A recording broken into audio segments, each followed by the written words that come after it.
Does hot water freeze faster than cold water? The obvious answer seems to be no. Because all else being equal, the hot water first has to cool down to the same temperature as the cold water, and then do everything the cold water has to do in order to freeze. So it must take longer, right? 3 weeks later.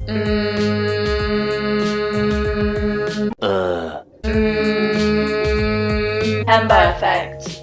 The Mpemba Effect is when hot water freezes faster than cold water.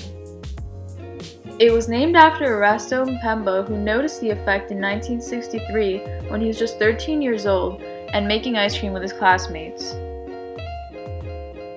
The students had to boil a mixture of milk, cream, and sugar and then let it cool down before putting it into the freezer. But worried about not getting a spot, Mpemba put his mixture in the freezer immediately after boiling it. When he returned an hour and a half later, he noticed his mixture froze while his classmates had not. He realized the ice cream made with hot milk froze faster than the mixture made with cold milk. This effect sometimes takes place if the differences in composition, size, and position of those impurities can make the freezing point of water vary by several degrees. So for example, hot tap water will freeze before cold distilled water if you control for all other conditions, because the impurities in the tap water mean that it just freezes at a higher temperature.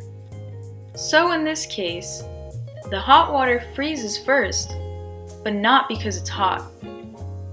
The most common explanation for this effect is evaporation. Some of the hot water will evaporate as it cools, meaning there's just less water to freeze, so it doesn't take as much time. As shown in this clip, the already steaming hot water in the pot is thrown into the air, the remaining water freezes and evaporates. Want to test it yourself? Stick some water in your freezer, who knows, maybe you'll get an effect named after you. Thanks for watching.